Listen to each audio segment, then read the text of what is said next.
At the age of 69, I lay alone in the hospital after a severe heart attack, waiting for a call from my son.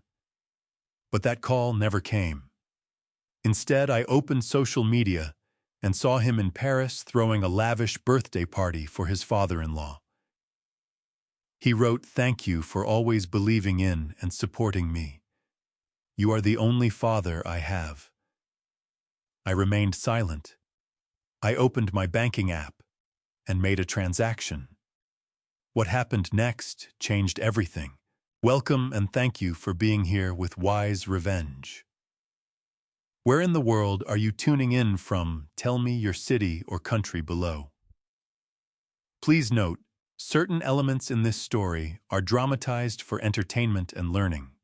Any resemblance to existing names or places is coincidental, though the message shared is meaningful and practical.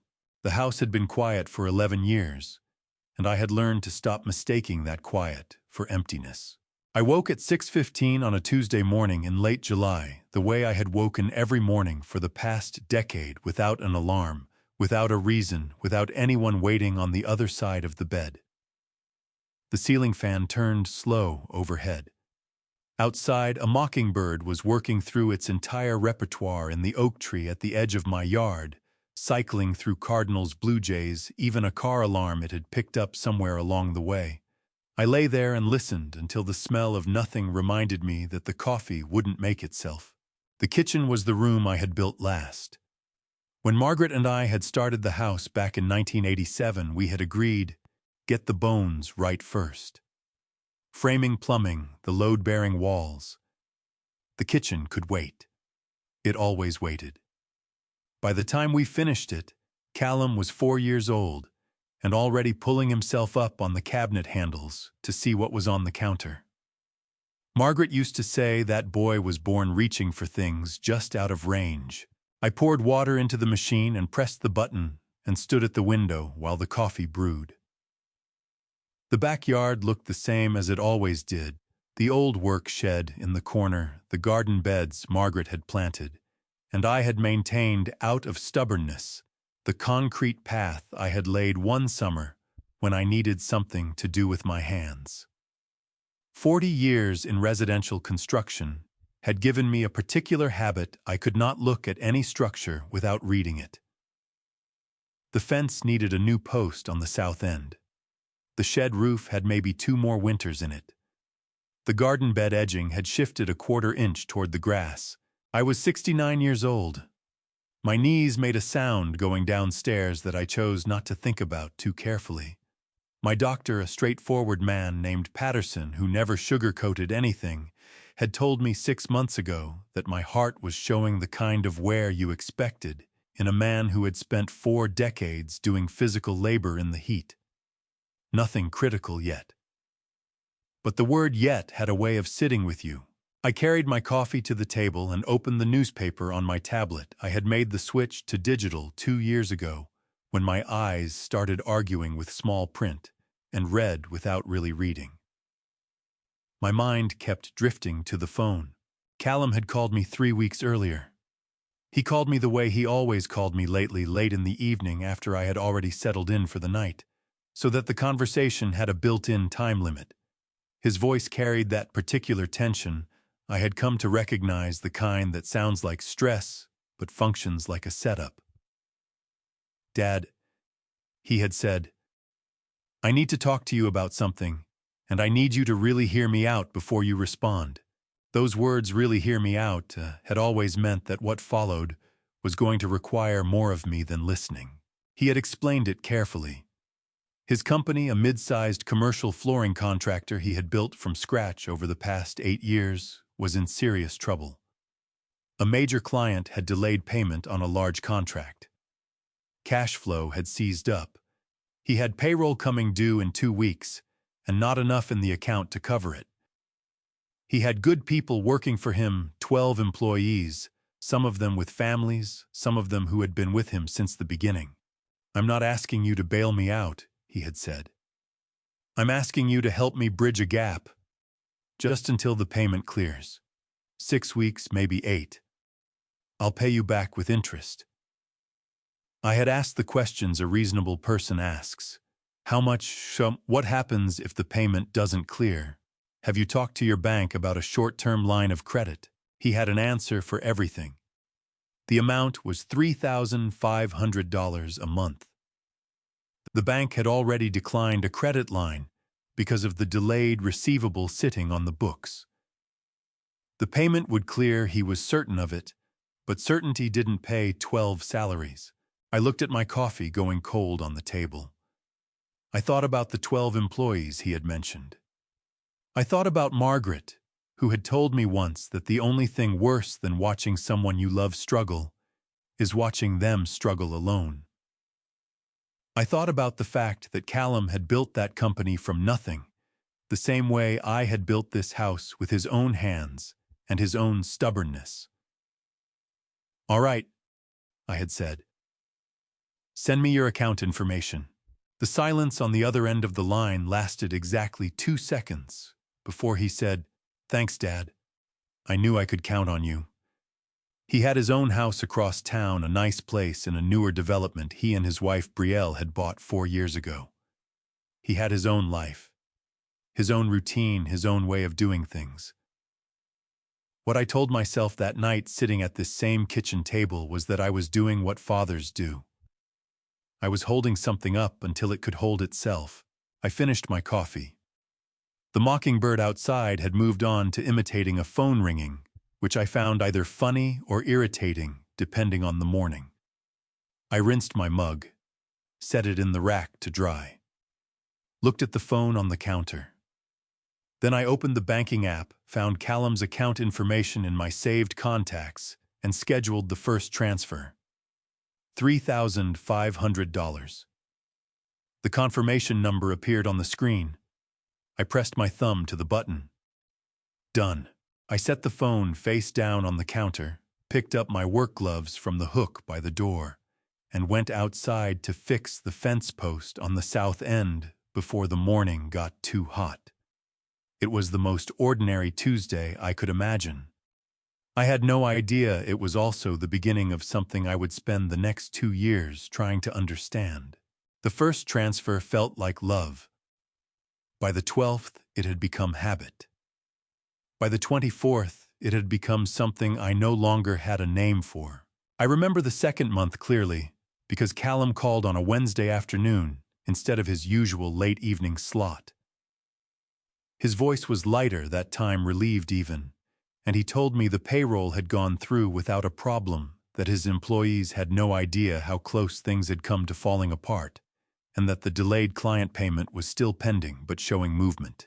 He used the word momentum. Companies either had it or they didn't, he said, and his was finally finding its footing again. "I'll have something back to you by end of quarter," he told me. "I want you to know I'm tracking this." I told him not to worry about the timeline. I told him to focus on the business. That was my first mistake, not the money. The permission, month 3. The delayed payment still hadn't cleared. There had been a complication with the client's internal accounts payable department, a reorganization of some kind that had pushed everything back another 60 days. Callum explained it in detail, the way a man explains something he has rehearsed explaining.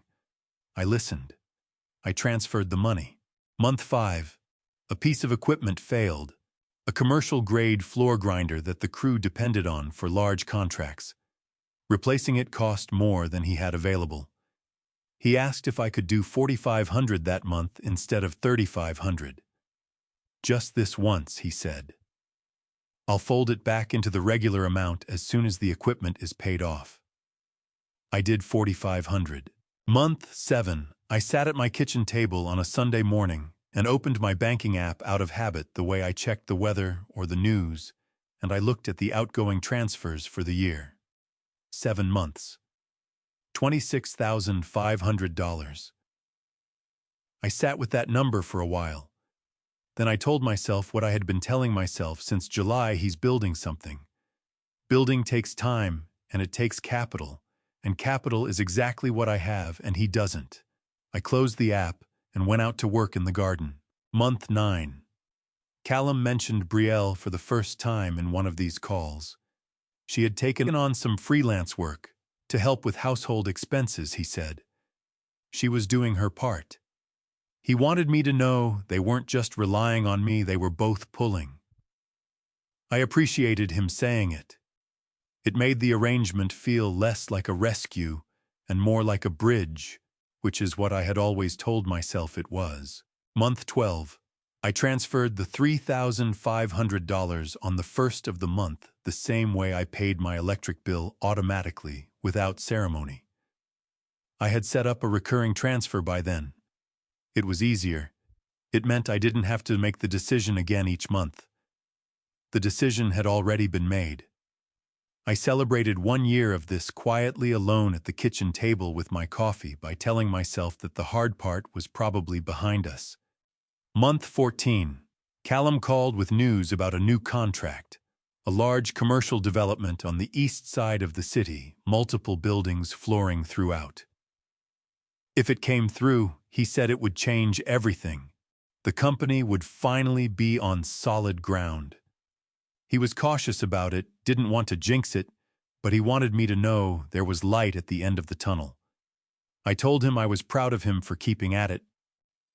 Month 16. The contract fell through. The developer had gone with a larger firm, a national outfit, that could offer lower rates through volume pricing. Callum's voice was flat when he told me.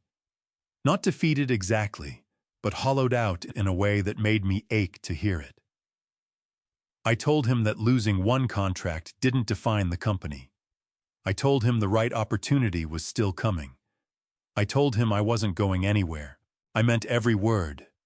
That was the thing about it, I always meant every word. Month 18, I replaced the water heater in my house and felt the expense in a way I hadn't felt a home repair expense in years. I had always kept a comfortable cushion in my savings, enough to handle emergencies without anxiety. That cushion had thinned. Not dangerously, not yet, but enough that I noticed it the way you notice a draft through a window you thought was sealed. I did not call Callum about this. I did not mention it. I simply adjusted my grocery budget and kept going. Month 20. He called to tell me Brielle's father was visiting from out of town for a few weeks. Sterling Hawthorne. He mentioned the name the way you mention weather casually as information. Sterling was staying with them. He was between things right now, Callum said, using the phrase that Americans use when they don't want to say something more specific. But he was good company, and Brielle was glad to have him around. I asked if that was putting additional pressure on their household expenses. Callum said it was fine. They were managing. Month 22.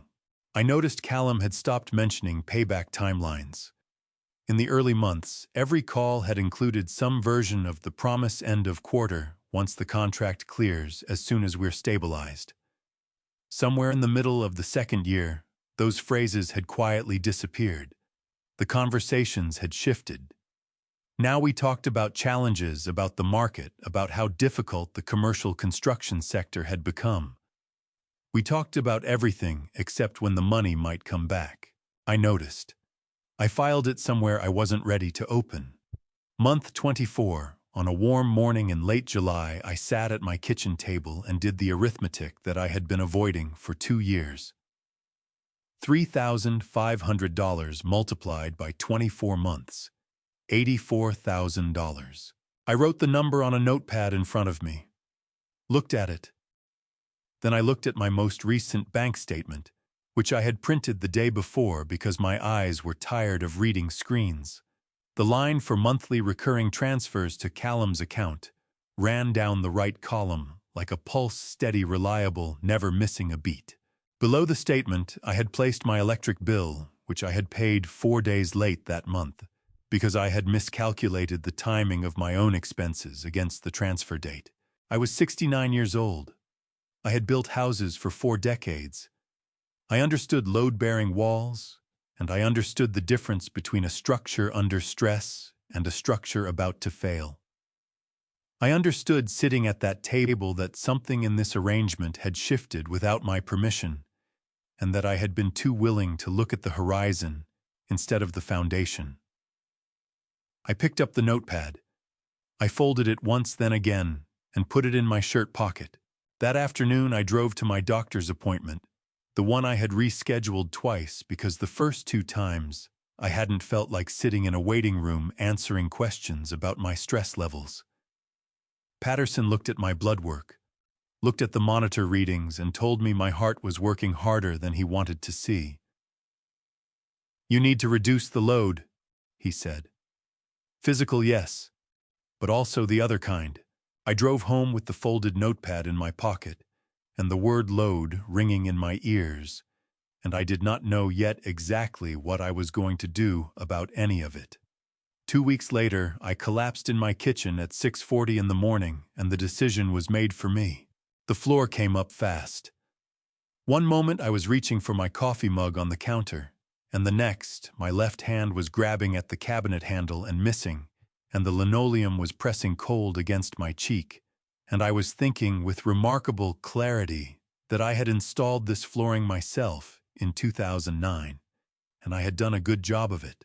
The pain in my chest was not the sharp, stabbing thing the movies always showed. It was pressure. Dense, spreading pressure, like someone had placed a concrete block on my sternum and was leaning their full weight onto it. My left arm burned from the shoulder down to the elbow. I could hear my own breathing shallow, too fast, working harder than the task required. I had my phone in my shirt pocket. I got it out. My fingers were shaking badly enough that I had to attempt the unlock twice before it opened. I dialed 911 and put the phone against the floor near my face because lifting my arm all the way up was a negotiation I was losing. The dispatcher answered on the second ring. Her name was Denise, and she had the kind of steady, unhurried voice that I imagined they trained for years to produce. She asked me my address, and I gave it to her. She asked me to describe what I was feeling, and I described it: the pressure, the arm, the breathing. She told me the paramedics were 4 minutes out, and she was going to stay on the line with me. "Is there anyone in the house with you?" she asked. "No," I said. "But okay, can you unlock your front door if you're able to move?" I thought about that. "I can try." It took me 90 seconds to get from the kitchen floor to the front door.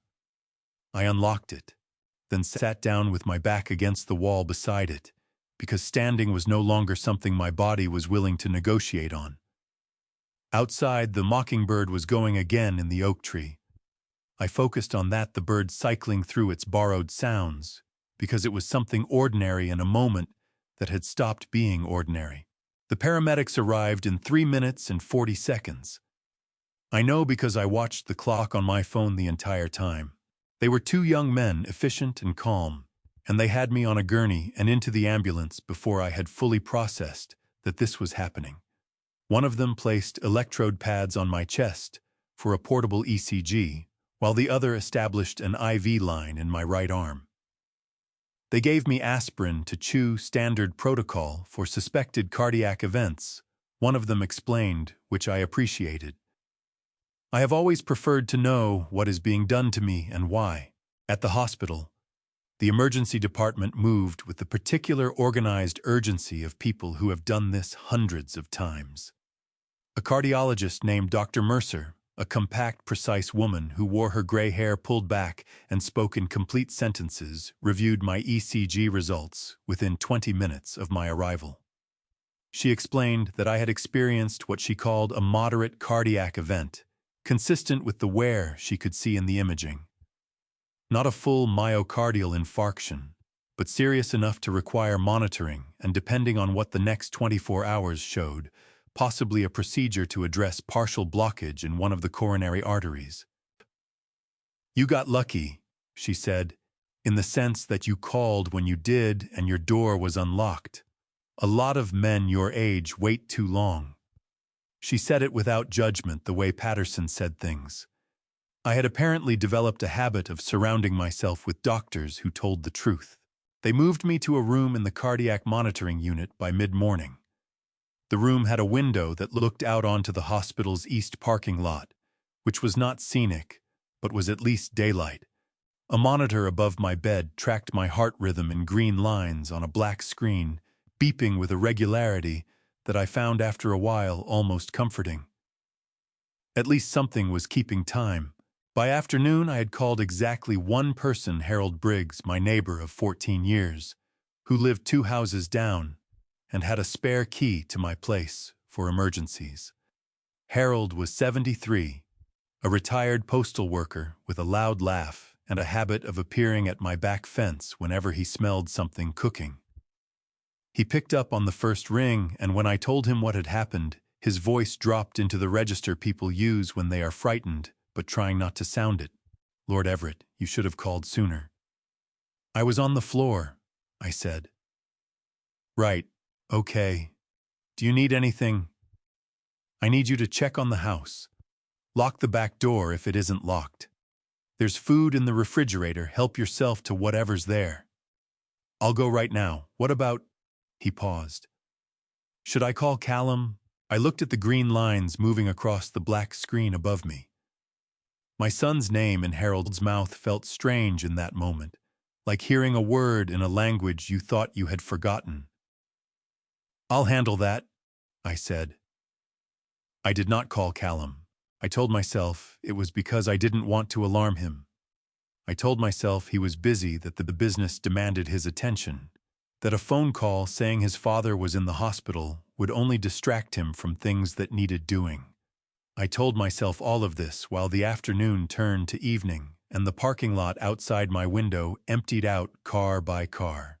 Harold sent me a text at 7:15 that evening. "House is locked up. Found your back door open. Told the nurse at the desk I'd check in tomorrow. You rest." I read the message twice. Then I put the phone on the tray table beside the bed. Day 1 ended. No call from Callum. Day 2 brought a consultation with a cardiologist who recommended a procedure called a coronary angioplasty if the follow-up imaging confirmed partial blockage. He explained the process: a catheter threaded through the radial artery in the wrist, a small balloon inflated at the site of the blockage, a stent placed to keep the artery open. Routine, he said. Low risk. I asked the questions I needed to ask and signed the consent forms and spent the afternoon staring at the parking lot. By the end of day 2, I had received 41 text messages. 14 were from Harold. 11 were from a former co-worker named Gary, who had somehow heard through the neighborhood. 12 were automated messages from my insurance company and the hospital billing department. 4 were from a church group I had attended twice and apparently remained on their prayer list. 0 were from Callum. On the morning of day 3, I woke before the nurses came for their 6 o'clock checks and lay in the gray pre-dawn light, listening to the monitor keep its steady count. The ceiling in that room had a water stain in one corner shaped roughly like the state of Ohio. I had been studying it for 2 days. I reached for my phone, not to call anyone, just to have something in my hand. Out of habit or boredom or something I did not want to name, I opened the social media application that Callum had insisted on installing for me 2 Christmases ago, so that, as he had put it, you can at least see what's going on in the world. I scrolled without direction, and then I stopped. The photograph had been posted 11 hours earlier. I could see the timestamp beneath it, 11 hours ago, while I had been signing consent forms and answering a cardiologist's questions about my stress levels and watching the parking lot empty out car by car. 11 hours ago, my son had been standing in a restaurant in Paris, France, holding a glass of red wine above his head, grinning the way I had not seen him grin in years. The restaurant was the kind of place that understood its own importance. I could tell from the photograph alone, the lighting was low and amber, the kind that costs money, to achieve the kind that makes everyone at the table look like they belong in a magazine. The tablecloths were white and stiff. The flower arrangements were tall and architectural. In the background, through a long window, I could make out the particular geometry of Parisian rooftops, the zinc and the mansard angles the way the city stacked itself against the night sky. There were perhaps 30 people in the photograph. Some were mid-laugh, some were raising their own glasses, some were leaning toward each other in the practiced ease of people who have attended many events like this one and know how to perform enjoyment for a camera. Callum stood near the center of the frame. Brielle was beside him in a dress I did not recognize, dark green off the shoulder, the kind of thing you buy for a specific occasion. She was laughing at something, her head tilted back, her hand resting on Callum's arm. At the head of the table sat a man I recognized. Sterling Hawthorne was 67 years old and had the bearing of a man who believed that bearing was the most important thing a man could have. Silver-haired, broad-shouldered, the kind of handsome that had probably served him well for decades, and that he had clearly decided to maintain through careful dressing and deliberate posture. He was wearing a suit jacket over an open-collared shirt, the studied casualness of someone who wants you to know they could have worn a tie but chose not to. In front of him on the table was a cake, and around the cake were small arrangements of flowers, and above his head someone had strung a banner that caught just enough of the camera's flash to be legible. "Happy birthday, Sterling." I read the caption beneath the photograph. Callum had written, "To the man who always believed in me, who always showed up, who taught me what it means to support the people you love without keeping score. Happy birthday to my second father. You deserve every bit of this and more."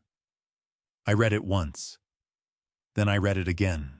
Then I set the phone face down on the tray table and stared at the water stain on the ceiling, the one shaped like Ohio, and breathed through the pressure that had returned to my chest. Though this time, it had nothing to do with my coronary arteries. The man who always showed up. I thought about the 3 days I had spent in this room. I thought about the phone on the tray table that had received 0 messages from my son. I thought about Harold texting me at 7:15 in the evening, because Harold, who owed me nothing, who had no obligation to me beyond the ordinary obligations of neighborliness, had gone to check my house and lock my back door and tell the nurse at the front desk that he would be back tomorrow.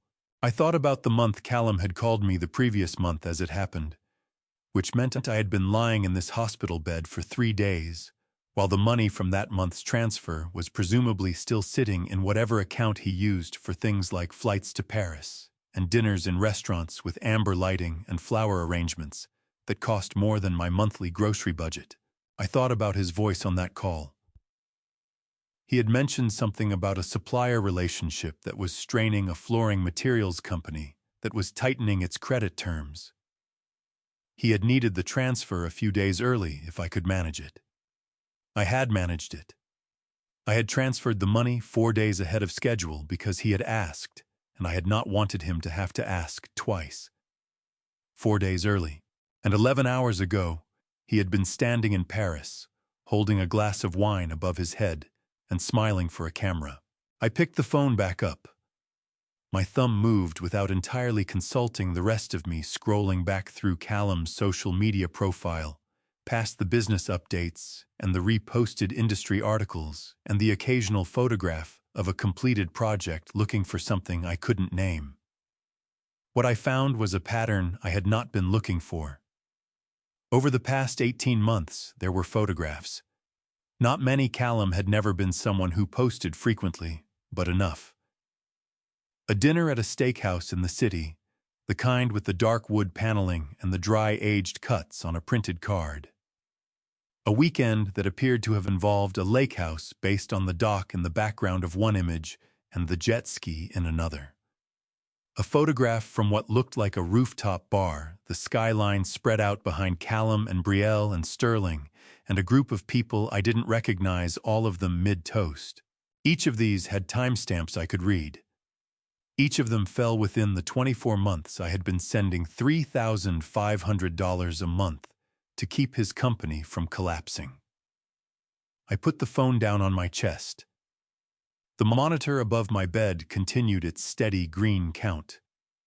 In the hallway outside my room, a cart squeaked past and someone laughed at something, the sound bright and then gone. I had not cried when Margaret died. I had stood at her bedside and held her hand and talked to her until she stopped responding. And then I had walked to the window and looked at the hospital parking lot. A different hospital, a different parking lot. 12 years ago, and I had not cried. I had saved that for later, for the shower, for the long drives I took in the weeks afterward, with nowhere particular to go. I did not cry now, either. What I felt was different from grief.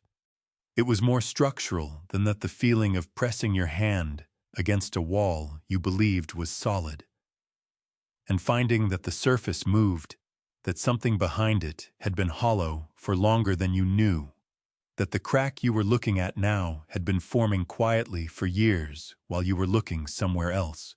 I had built houses for 40 years. I knew what a compromised foundation looked like from the outside. The yard still looked fine. The trim was still painted. The gutters were clean. But the wall moved when you pushed it. I reached for the phone one more time. Not to call Callum. Not yet.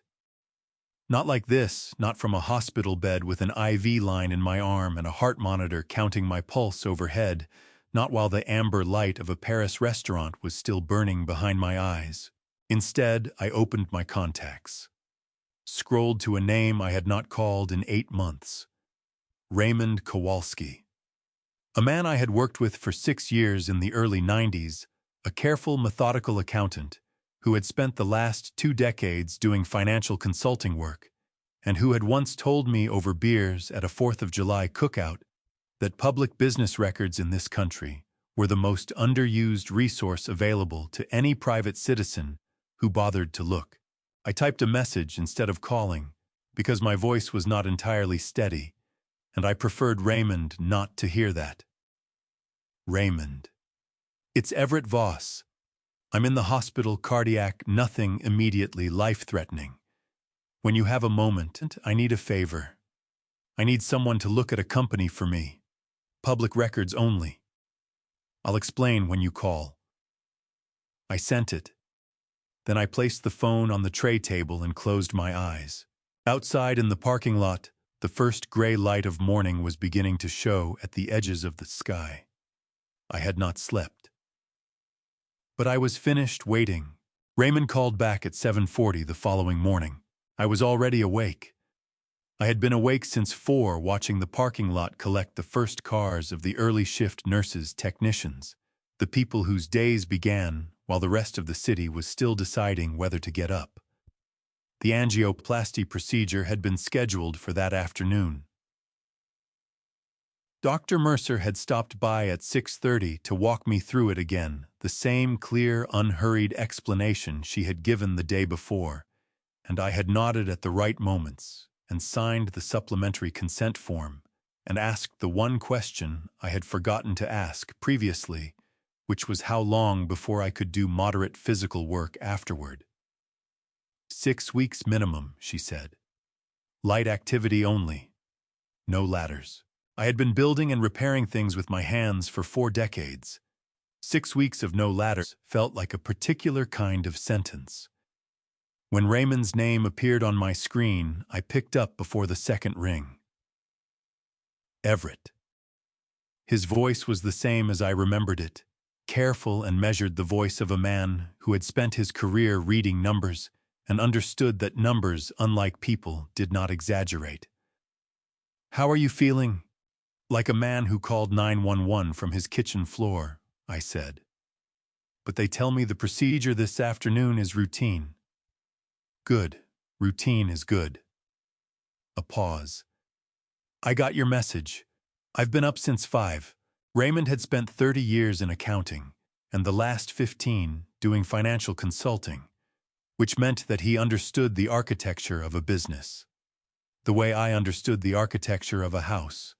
Not just the surface presentation, but the underlying structure, the load-bearing elements, the places where shortcuts had been taken, and the places where the work had been done right. He had also spent those 30 years learning how to read public records, which in the United States were considerably more available to an ordinary citizen than most people realized. Walk me through what you found, I said. All right, first what I looked at so you understand where this comes from. He was precise about this, which I appreciated. I ran the company name through the state business registry. That's a public database, anyone can access it. It just requires knowing where to look. I pulled their registered agent information, their filing history, their current standing with the state. Then I accessed the county court record system, also public, to check for any civil litigation judgments or liens filed against the business or against Callum personally. Finally, I ran a business credit report through a commercial reporting service, not a personal credit check, which would require his consent, but a business profile which is available to anyone with a legitimate inquiry. And the company is in good standing with the state. Registered current on its annual filings, no lapses, no administrative dissolution proceedings. Their registered agent address is the same business address they've had for 6 years, which tells you there hasn't been any kind of emergency relocation. He let that land before continuing. Court records show 0 civil judgments against the business in the past 3 years. No liens on business assets. 1 small claims matter from 4 years ago, a dispute with a subcontractor that was settled out of court. Nothing that suggests financial distress. I was quiet for a moment. Outside my window, a sparrow had landed on the ledge and was examining the glass with the focused attention of an animal that could not understand reflections. "What about the business credit report?" I asked. "That's the most informative piece." Raymond's voice shifted slightly. The way it shifted, I remembered when he was about to say something he had spent time thinking about how to phrase. The business credit profile shows no outstanding delinquencies, no accounts in collections. Their payment history with vendors is rated satisfactory to good. A company in genuine financial distress, the kind where payroll is in danger, where suppliers are cutting off credit, where foreclosure on business assets is a real possibility, that company would have a very different profile. Late payments showing up. Vendor accounts flagged. Possibly a UCC filing or two if someone had secured a loan against business equipment. None of that. None of it. Everett, from everything I can access through public records, this company was never on the verge of collapse. It may have had the normal difficulties that any small business has. Cash flow fluctuates, contracts come and go, some months are tighter than others. But the picture you were given does not match the picture the records show. I looked at the sparrow on the ledge. It had lost interest in the glass and was now grooming one wing with the methodical dedication of a creature that had no complicated feelings about anything. "Tell me about the social media," I said. Raymond exhaled slowly. I looked at what's publicly visible on both his account and his wife's. I went back 24 months. He paused. "Everett, the timeline it's not comfortable to lay out." "Lay it out anyway." Month 2 of your transfers dinner at a restaurant downtown. High-end steakhouse based on what I could find about the location. Month 5, what appears to be a long weekend at a lake property. Could be a rental, but the photos suggest a private residence. Month 9, a rooftop event in the city appears to be a private party. Month 11, ski weekend based on the gear and the background. Month 14 through 16, 3 separate restaurant events, each one with Sterling Hawthorne in the photograph. He stopped. The Paris trip was booked at least 6 weeks in advance, I can tell, because Brielle posted a photograph in early June with a caption about counting down the days. That would put the booking date in June, which means it was booked during a month I transferred money, I said. Yes. The monitor above my bed tracked my pulse in its steady green lines.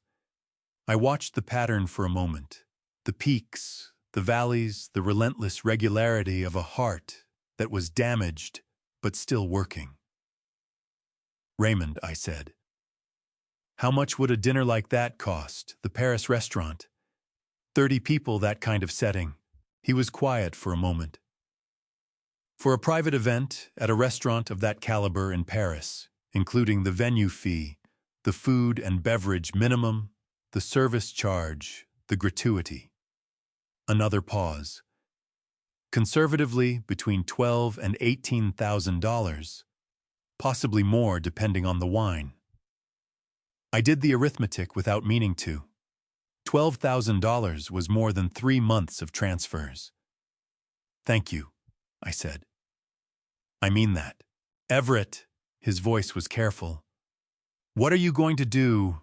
I looked at the consent form on the tray table beside me, the one I had signed that morning for the afternoon procedure.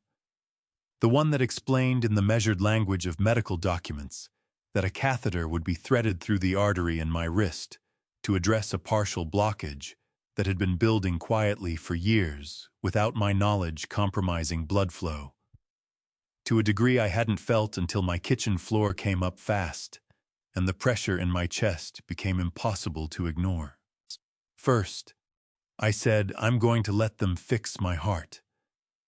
And after, I picked up the notepad from the tray table, the same one I had folded in my shirt pocket after doing the arithmetic at my kitchen table 3 weeks ago.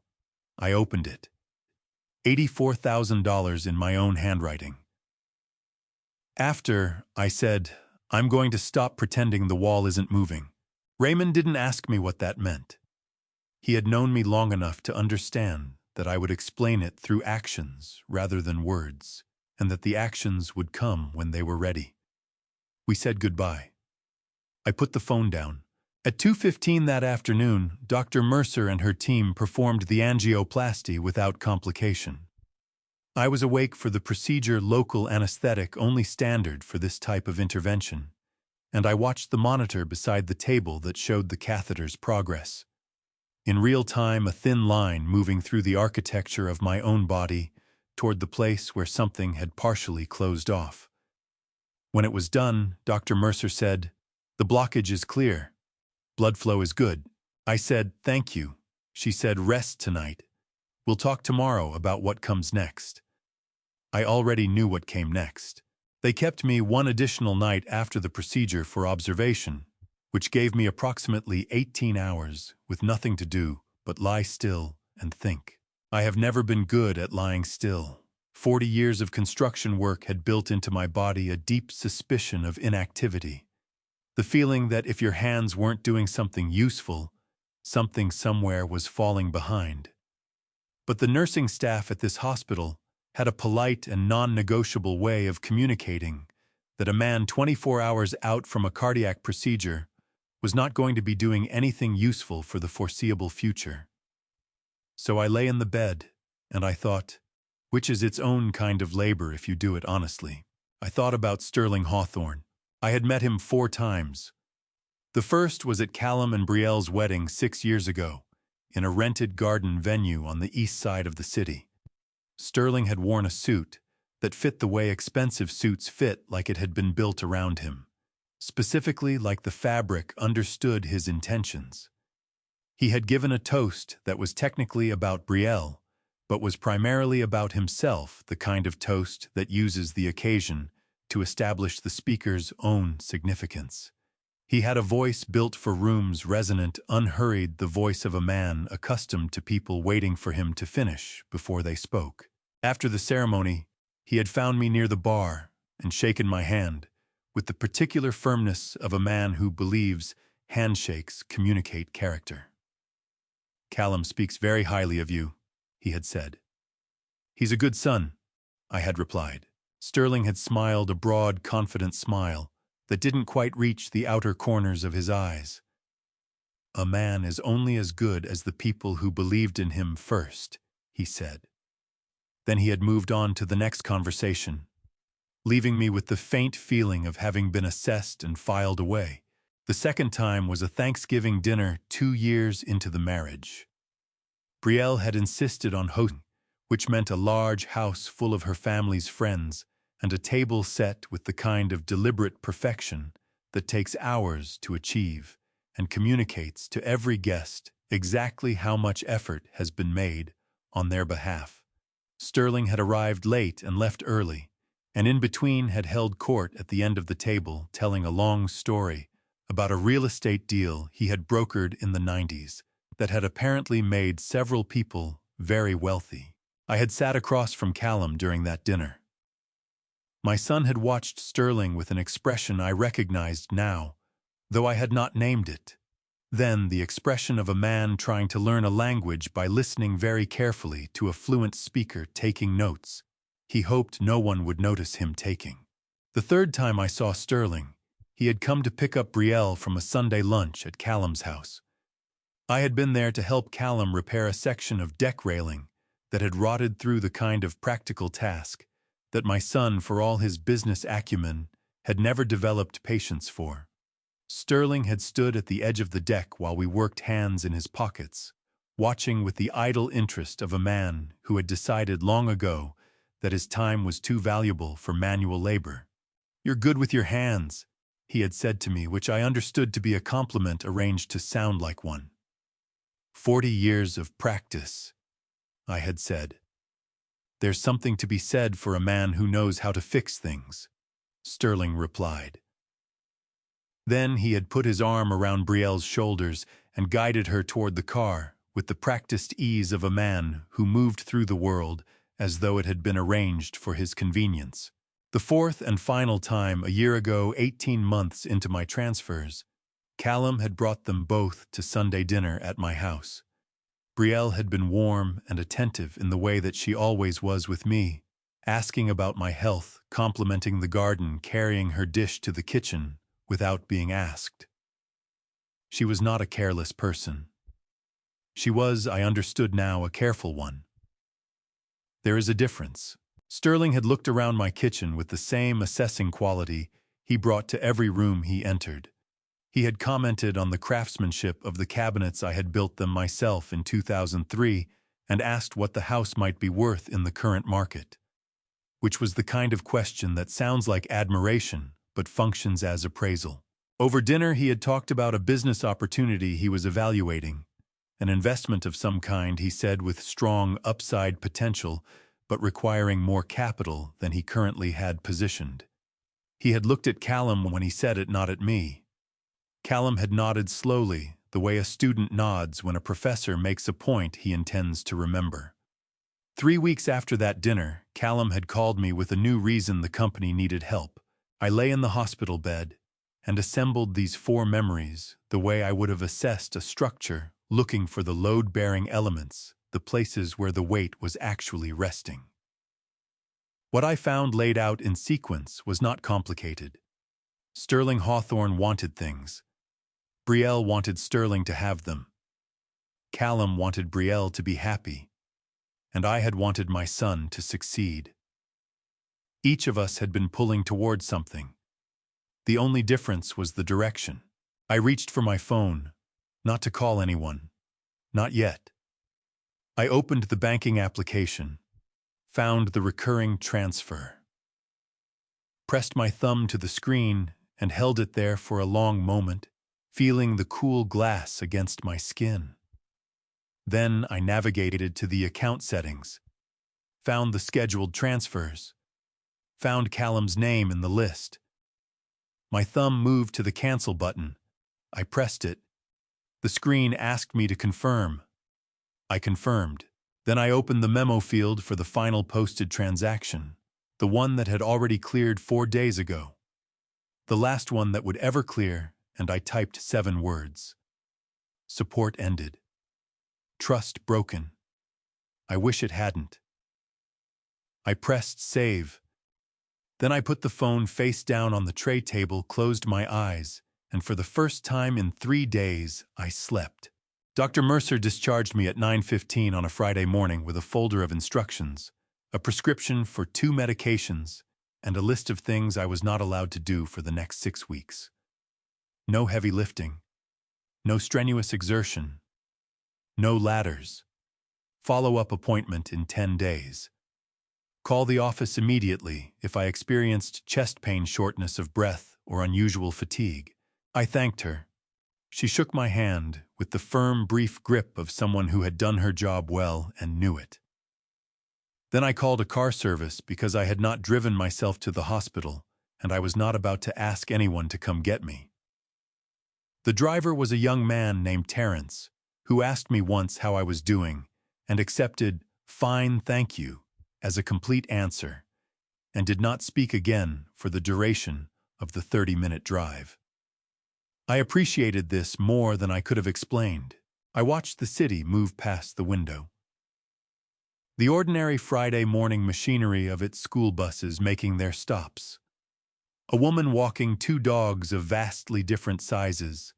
A crew of men in orange vests repairing a section of sidewalk with the unhurried efficiency of people who understood that concrete set at its own pace, regardless of anyone's schedule.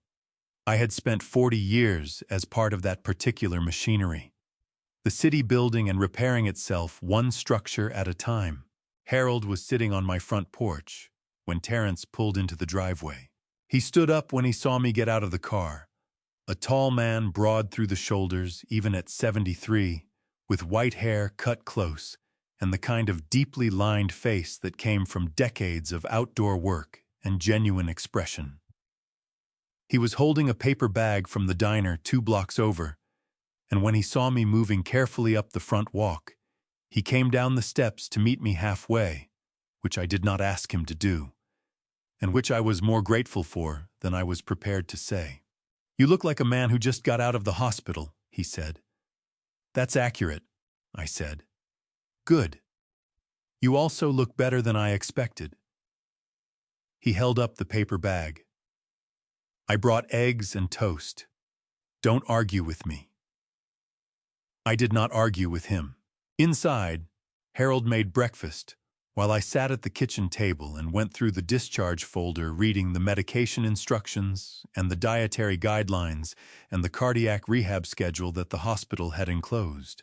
The smell of eggs in butter filled the kitchen, the way it used to fill it on Saturday mornings when Margaret was alive, and I sat with that smell and let it be what it was without trying to make it into anything else.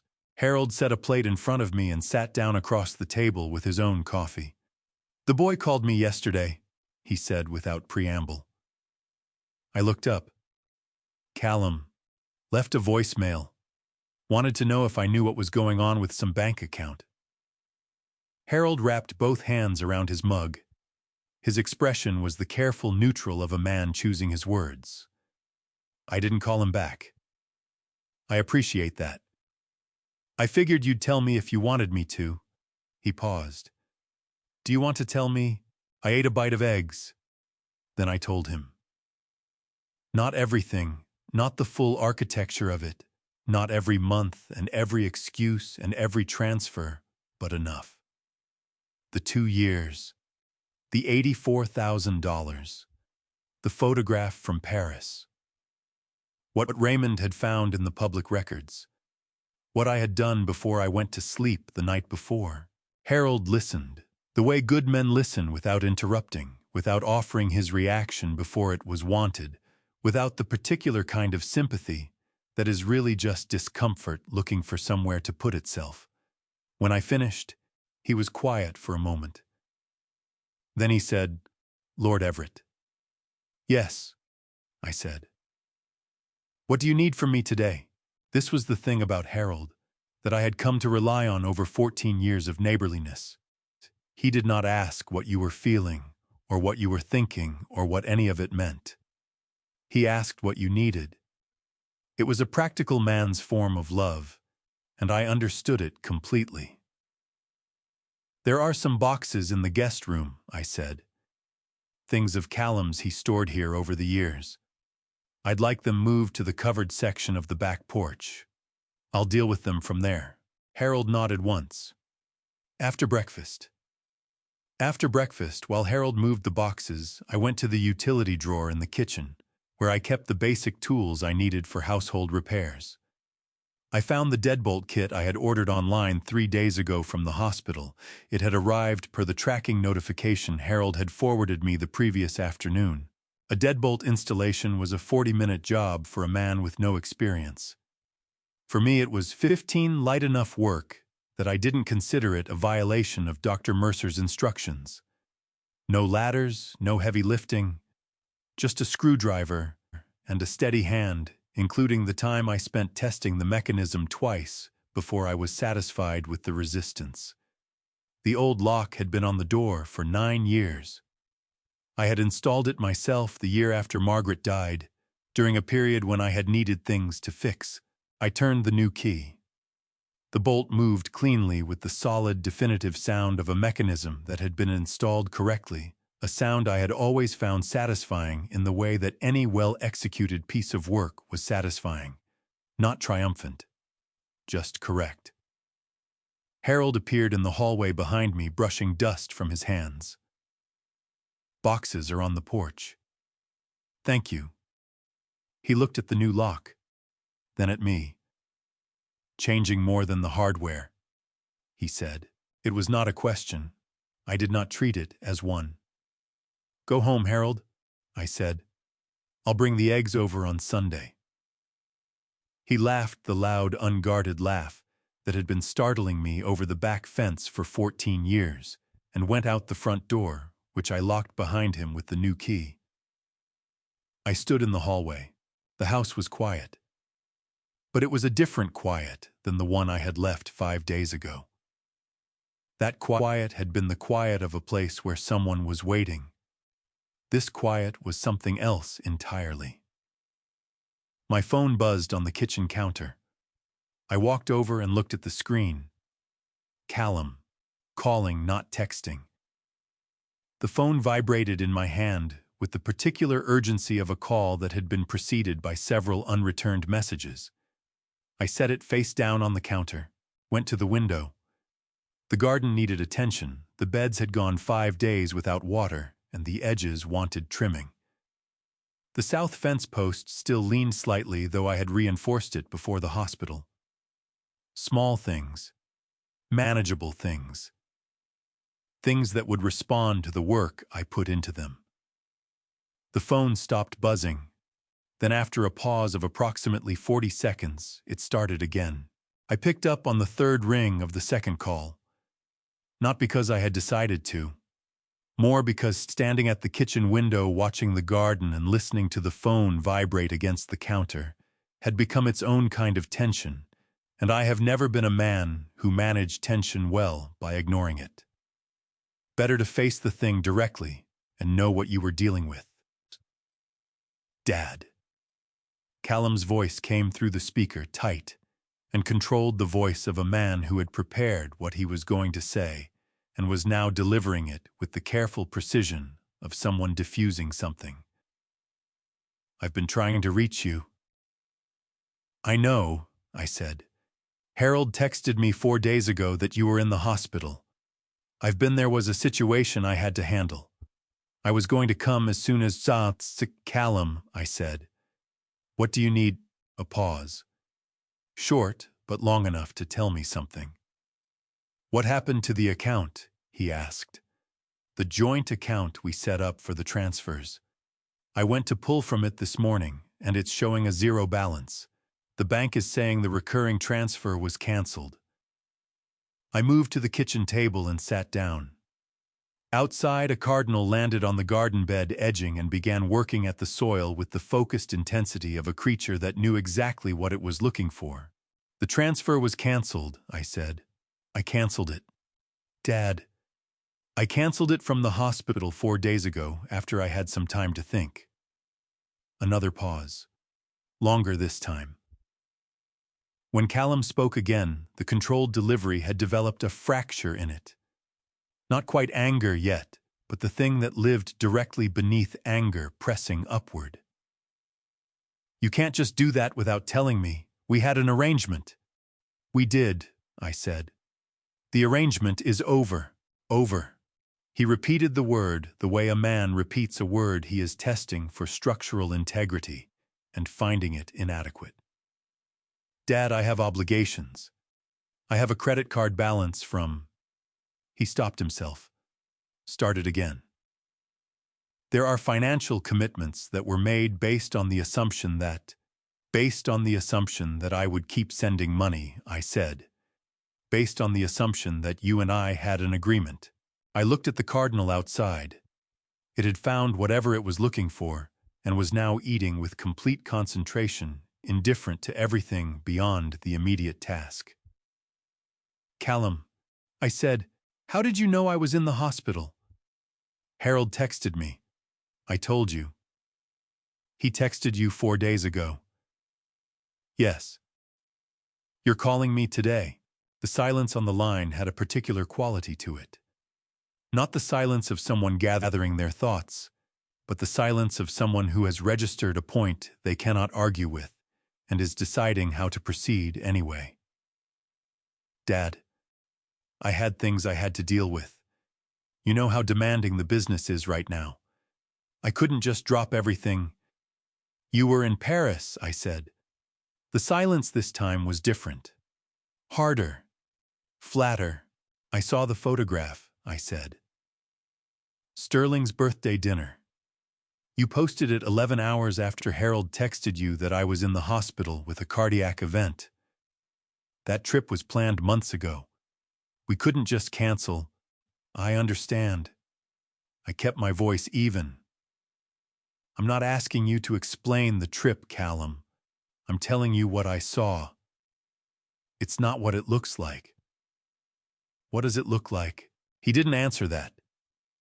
Instead, his voice shifted into a register.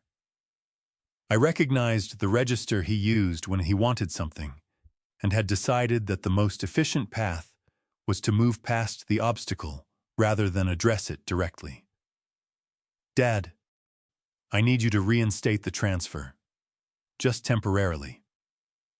Until I can get things stabilized. There are people depending on me right now, and if I can't cover certain commitments in the next week, the fallout is going to be significant. The fallout from a birthday dinner in Paris, I thought. Paid for with money I sent because he told me his employees needed their paychecks. I want you to come here, I said. Not to talk about the transfer. To see me. I just had a cardiac procedure 4 days ago. I would like my son to come and sit with me for an hour. Another pause. I heard him exhale a long, effortful breath that communicated inconvenience more clearly than words could have. Dad, I'm in the middle of something right now. Can we do this tomorrow? I can come tomorrow afternoon and we can talk through the whole thing and figure out a solution that works for both of us. Both of us. I had been paying $84,000 in one direction for 24 months, and he was describing it as a situation that needed to work for both of us. Come today, I said.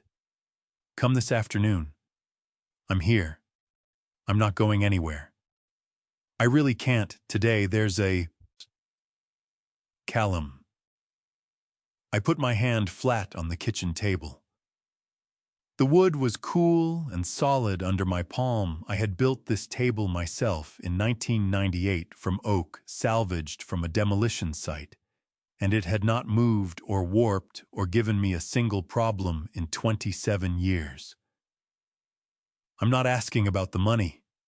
I'm asking you to come see your father. A long pause. Then, fine. I'll try to get there by 4. He ended the call without asking how I was feeling. He did not ask about the procedure. He did not ask whether I was in pain, whether I was eating, whether the doctors had given me good news or difficult news. He did not ask a single question about the state of my health or my recovery or my comfort. He asked about the account. He asked about the transfer. He told me about his obligations and his commitments and the fallout he was managing from a vacation he had taken while I was lying in a hospital bed signing consent forms. I sat at the kitchen table for a few minutes after the call ended. Then I got up, went to the filing cabinet in the small room off the hallway, and began pulling folders. Bank statements. 24 months of them. Printed copies I had been keeping since month 3 out of a habit I had not been able to name at the time, but that I understood now. I carried the folders to the kitchen table, opened the first one. smoothed the pages flat with my palm. Then I began to arrange them in order one by one in the quiet of the house I had built with my own hands. I would be ready when he arrived. Before I share the shocking discovery that changed everything, leave the word truth in the comments so I know you're still listening. Also, please note, what follows includes creative and fictional elements. If you prefer not to continue, you may close the video here without worry. Callum arrived at 3:58. I heard his car in the driveway, a sound I had known for years, the particular engine note of whatever he was driving now, and I stayed at the kitchen table. I did not go to the window. I did not go to the door. I sat with my hands flat on the bank statements and waited for the bell. He rang it once, then knocked. I got up, walked to the door, and opened it. My son was 41 years old, and looked in that moment like a man who had not slept well in several days. He was wearing a jacket over a collared shirt, dressed for a negotiation, I thought not a visit, and his jaw carried the particular tension of someone who had spent the drive over rehearsing what they planned to say. He was thinner than the last time I had seen him in person, maybe 4 months ago, at a brief lunch that he had cut short because of a meeting. He looked at me. Something moved across his face, something that might have been relief at seeing me upright, or might have been the performance of relief. I could not tell any more, and that inability was its own kind of loss. "Dad," he said, "you look okay." "Come in," I said. He stepped inside. His eyes moved immediately to the kitchen table, the folders, the printed statements, the stack of papers arranged in chronological order across the surface. His jaw tightened another degree. "You want to sit down," I said. It was not a question. He sat across from me. I sat at the head of the table. Between us, 24 months of transactions lay in neat columns, each page dated, each transfer amount highlighted in yellow, because I had found a highlighter in the utility drawer, and it had seemed like the right thing to do. "I'm not going to make a speech," I said. "I'm going to show you what I know, and I'd like you to listen until I'm finished." Callum opened his mouth. I held up one hand, and he closed it. I walked him through the statements, month by month. $3,500, 24 times. The reasons he had given me for each request, I had written them in the margins in pencil. Because I had always kept notes, because 40 years of contracting had taught me that memory was unreliable and documentation was not. Payroll gap, equipment failure, client delay, supplier credit issue, roof repair. The reasons changed, the amount did not. Then I placed Raymond's summary on top of the stack, a single printed page, the key findings from the public records search. Company in good standing. No civil judgments. No liens. No delinquent accounts. The company was never going under, I said. Callum stared at the page. A muscle in his jaw worked steadily the way it had worked when he was 12 years old and had been caught in something he couldn't explain his way out of. Raymond Kowalski ran this through public business records, I said. State registry, county court filings, business credit report. Everything that's legally available to any private citizen who knows where to look. He found nothing consistent with what you described to me over 24 months. Public records don't tell the whole story, Callum said. His voice was controlled but thin like a board that had been planned down past where it should have gone. There were internal pressures you can't see from the outside. Then show me, I said. I placed one more item on the table, a blank sheet of paper and a pen. Write down the internal pressures, the payroll figures, the outstanding receivables, the supplier terms. Whatever it is that public records missed, write it down and I'll read every word. He looked at the blank paper. He looked at the pen. He did not pick it up. I thought so, I said. Then I placed the last item on the table. The screenshot of the Paris photograph printed on standard copy paper. The colors slightly washed out, but the details entirely legible. The amber lighting, the tall flower arrangements, Sterling at the head of the table, Callum raising his glass, Brielle in her dark green dress. Beside it, I placed the caption printed separately so it could be read without distraction. To the man who always believed in me, who always showed up. Callum looked at the photograph for a long time. His hands resting on the table had curled inward at the fingers, not fists exactly, but close. I'm not angry about the money, I said. I want you to hear that clearly. I'm angry because you sat across from me month after month and looked me in the eye and told me things that were not true. You let me believe I was the only thing standing between your company and collapse. You let me cut my own grocery budget and pay my electric bill 4 days late so I could get the transfer to you on time. My voice did not shake. I had made sure of that before he arrived. And while I was doing that, you were planning a birthday party in Paris for your father-in-law. The kitchen was very quiet. Outside, the cardinal was back on the garden bed. Or perhaps it was a different cardinal. From this distance, it was impossible to tell. Callum's hands uncurled slowly. He pressed them flat against the table, mirroring, without realizing it, the posture I had held through the entire conversation. Then he lifted his eyes to mine, and what I saw in them was not what I had hoped for. What I saw in Callum's eyes was anger, not shame, not remorse, not the particular expression of a man who has been caught doing something he knows was wrong and is now reckoning with the weight of it.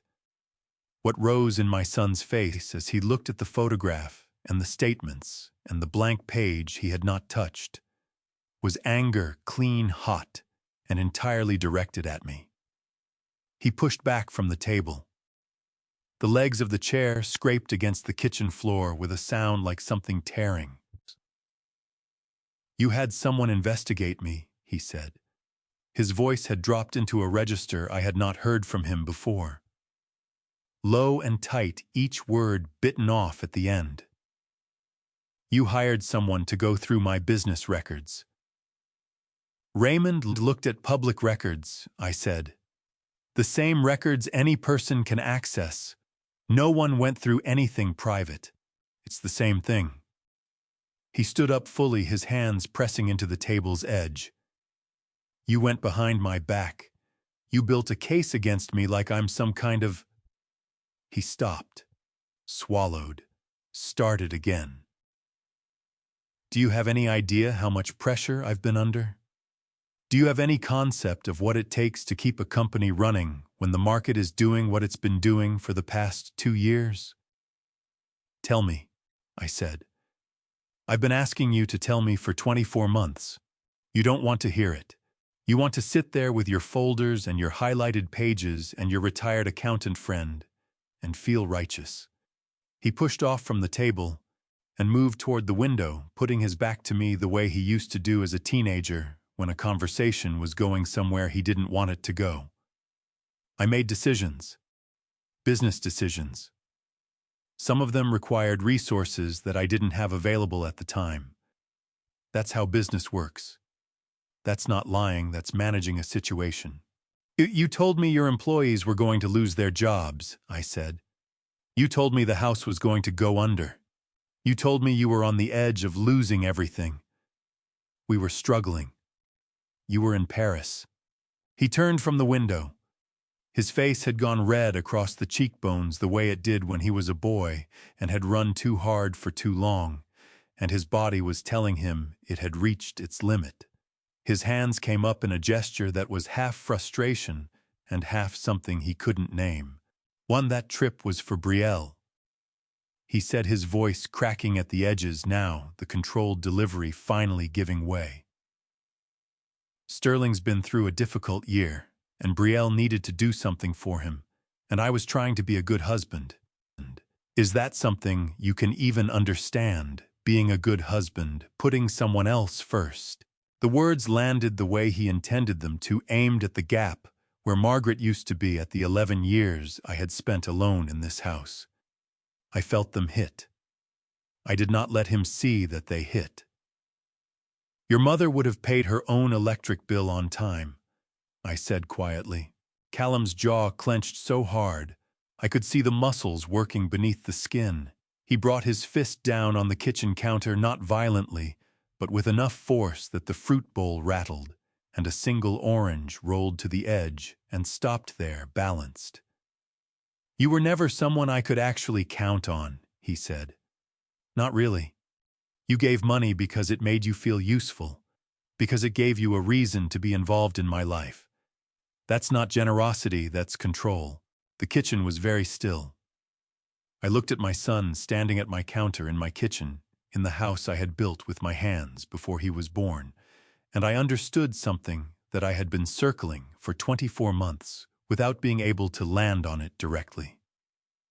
He was not angry because I had caught him in a lie. He was angry because the money was gone, and he needed someone to blame for that, and I was the only person in the room. You should go home, Callum, I said. I'm not finished. I am. I stood up from the table. My chest ached with the dull, managed ache of a body still healing, and I pressed one hand briefly against my sternum without thinking about it. Callum saw the gesture. Something flickered in his face. It was not enough. If the company fails, he said, moving toward the door, that's going to be on you. You had the resources. You made a choice. Yes, I said. I did. He walked out. The front door closed behind him, not slammed, which surprised me. Just closed. As if even his exit couldn't commit to what it wanted to be. I stood at the kitchen table. The orange was still balanced at the edge of the fruit bowl. I reached over and pushed it gently back toward the center. Then I sat down, put my hands flat on the table, and breathed. I sat at the kitchen table until the light changed. That is the most accurate way I can describe it. I did not fall asleep. I did not cry. I did not pick up the phone or make a list, or do any of the practical things I normally reached for when a situation required processing. I simply sat in the chair I had pulled out 40 years ago from a set Margaret had chosen at the table I had built from salvaged oak in the kitchen. I had finished last because we had agreed to get the bones right first, and I watched the afternoon light move across the wall from west to east until it thinned and went gold and finally disappeared behind the tree line. Callum's words stayed in the room with me the way smoke stays after a fire has gone out. You were never someone I could actually count on. I turned the sentence over the way you turn a piece of wood to find the grain, looking for the place where it was true. Because in my experience, most accusations, even the ones thrown in anger, have a splinter of truth in them somewhere if you're honest enough to look. I thought about it for a long time. What I found was this. I had been someone Callum could count on for money. Reliably, consistently, without asking the questions I should have asked. In that narrow sense, he had counted on me completely, and I had delivered without fail for 24 months. But that was not what he meant, and we both knew it. What he meant was something older than the transfers, a grievance that had been there before the first phone call, before the first request, shaped in the years when he was growing up.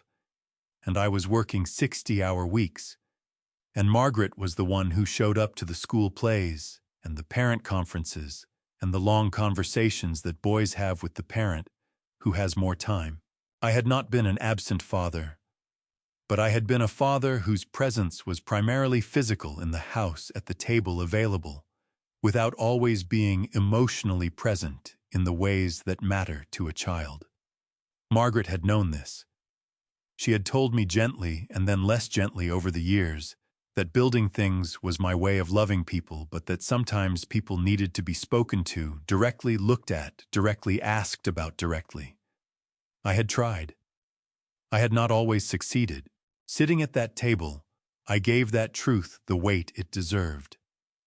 Not to excuse what Callum had done, because what he had done was not a response to my emotional unavailability.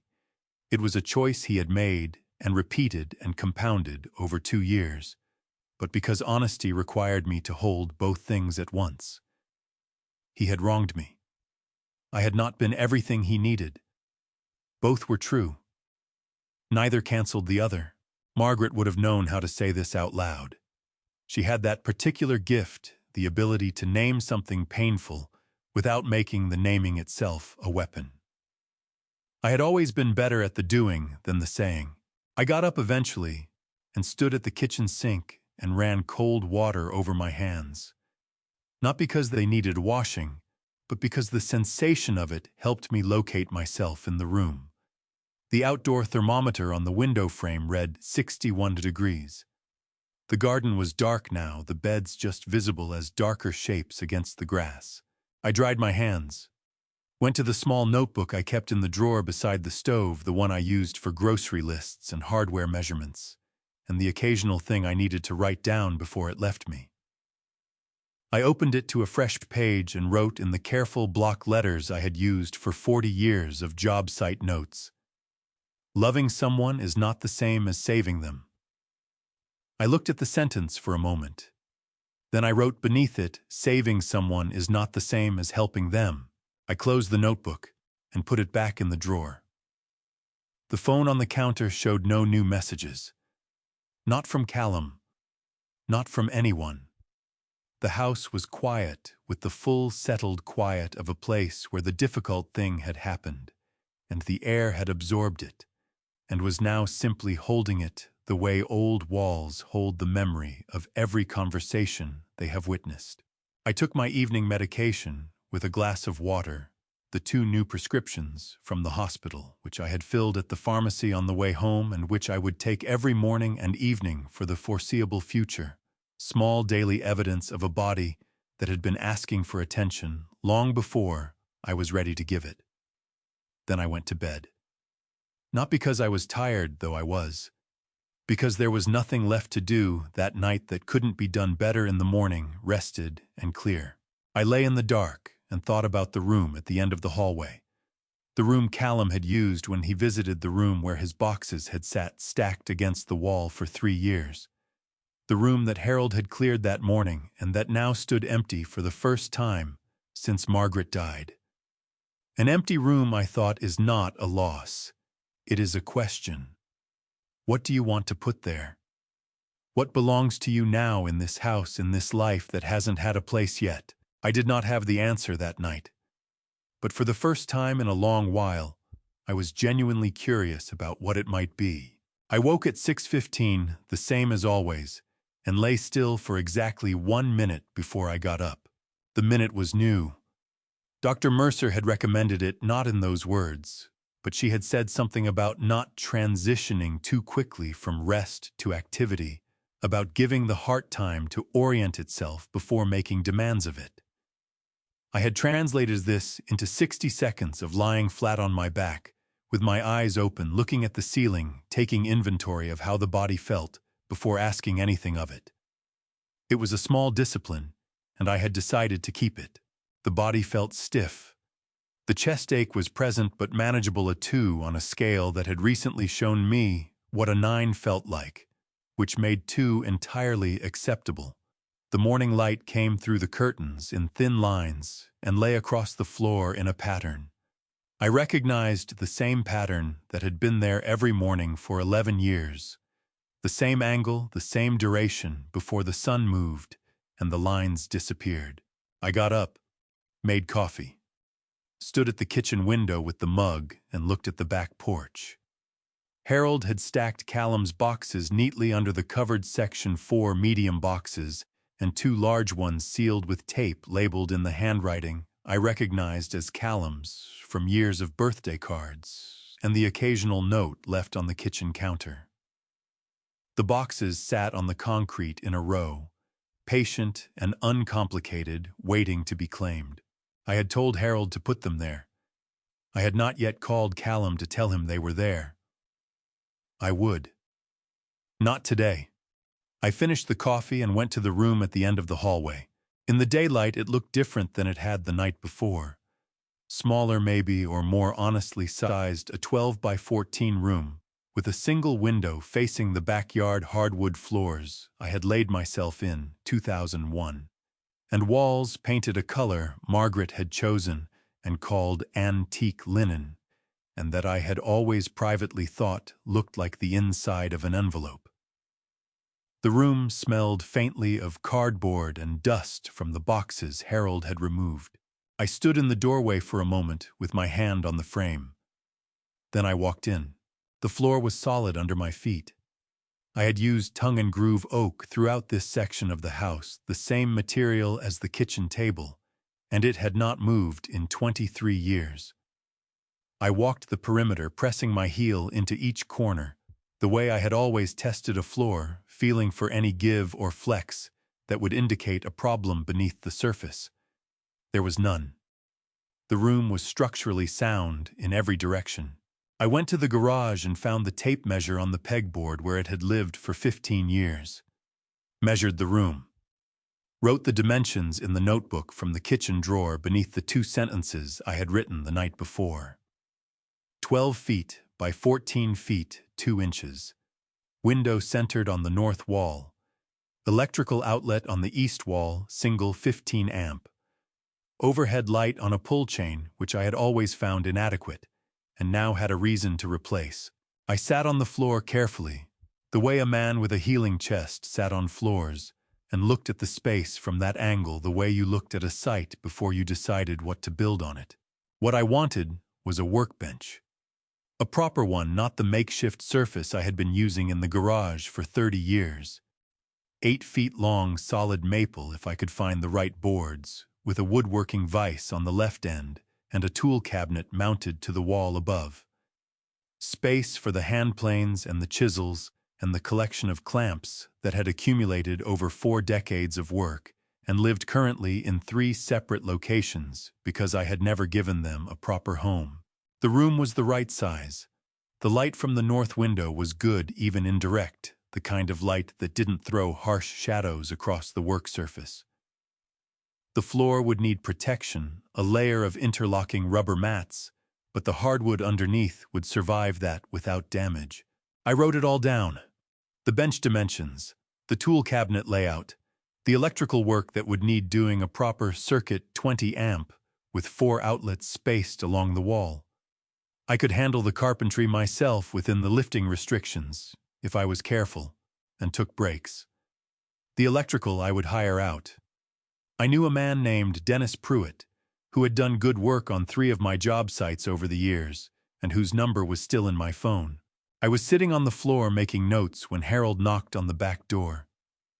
I called out to come in, and a moment later he appeared in the doorway of the room with his coffee mug in one hand and the expression of a man who had been waiting to see what would happen next. He looked at the tape measure, the notebook, me on the floor. "Workshop," he said. "Woodworking room," I said. "There's a difference." Harold considered this. "What's the difference?" "A workshop is where you fix things," I said. "A woodworking room is where you make things." He nodded slowly, the way Harold nodded, when something made sense to him on a level he hadn't expected. "You need help getting up off that floor." "Probably," I admitted. He reached down and took my arm, and I got up without damaging anything, which I counted as a success. We stood side by side in the doorway of the room that had been Callum's and was now becoming mine, and I looked at the dimensions I had written down and the plan that was already taking shape on the page. "The boxes on the porch," Harold said. "You want me to leave a message for the boy?" "I'll call him," I said. "Give it a few days." Harold nodded. "Coffee's getting cold." We went back to the kitchen. The morning light had moved the way it always moved, and the lines on the floor were gone. He called first this time, which was different. 3 days after the confrontation in the kitchen, my phone showed Callum's name at 10:40 in the morning. I was in the hallway room, measuring the wall for the tool cabinet, a pencil behind my ear and sawdust on my hands from the scrap wood I had been using to test the fit of a bracket. I answered, "Oh, Dad." His voice had lost the hot edge it had carried 3 days ago. What remained was something flatter and more tired, the voice of a man who had spent several days running up against something immovable and was beginning to understand that the thing was not going to move. "Can I come by this afternoon?" "The boxes are on the back porch," I said. "You should take them today." A pause. "I know. I'll take them." Another pause, shorter. "Can we talk?" He arrived at 2 o'clock. I watched from the front window as he came through the gate, and this detail mattered to me more than I expected it to. He stopped at the new lock, registered its presence, and rang the bell instead of reaching for a key that no longer worked. I opened the door. He stood on the porch with his hands at his sides, not in his jacket pockets, the way he usually stood when he was managing something, just at his sides open. He looked like he hadn't slept well in 3 days, which I suspected was accurate. "Come in," I said. We stood in the kitchen rather than sitting, which felt right, less formal, less like a negotiation, more like two people trying to find the right distance from each other. "The credit card bills came," he said. "From the Paris trip. From some other things." He rubbed the back of his neck with one hand, a gesture I recognized from when he was 17 and had broken something and was deciding how to tell me. "It's bad. I'm not going to pretend it isn't." "How bad?" I asked. He told me the number. It was significant. I did not let my face show that it was significant. "What do you need from me?" I asked. He looked up sharply, surprised. I think that the question came at all. "I need..." He stopped himself. "Reorganized. I was going to ask you to cover part of it, but I know that's not..." He pressed his lips together. "I know you're not going to do that." "Show me the statements," I said. "The credit card statements, the company financials, whatever you have that shows the actual picture." He reached into the inside pocket of his jacket and pulled out his phone. Opened an app. Held the screen toward me. I looked at the numbers. They were real. The debt was real. The credit utilization was severe enough that I could see exactly how the past 2 years had been financed, not through business revenue, not through careful management, but through a series of credit decisions made by someone who had believed there would always be another transfer coming. I handed the phone back. "The company itself," I said. "Not the personal debt. Is the company actually in trouble now?" Callum hesitated. That hesitation told me something. "The company is okay," he said. "The personal side is where..." "Then the company can pay its employees," I said. "That's what matters." He nodded slowly. "Callum," I said, "I'm not going to give you money, but I'll tell you this, the company is the thing worth saving. Not the car, not the trips, not whatever image you've been trying to maintain for Sterling Hawthorne's benefit. The company you built, that's yours. That's real." He stood very still. "Figure out the personal debt on your own terms," I said. "Sell what needs selling. Cut what needs cutting. You know how to do hard things. I watched you build that business from nothing. You did that. Not me, not Sterling. You." His jaw worked. His eyes went bright at the edges in a way he immediately controlled, blinking it back, pressing his mouth flat. "The boxes are on the back porch," I said quietly. "Take them when you go." He nodded. He didn't trust his voice enough to speak. We went around through the side gate together, and I stood in the yard, while he loaded his boxes into his car one by one without asking for help. When he was done, he closed the trunk, turned around.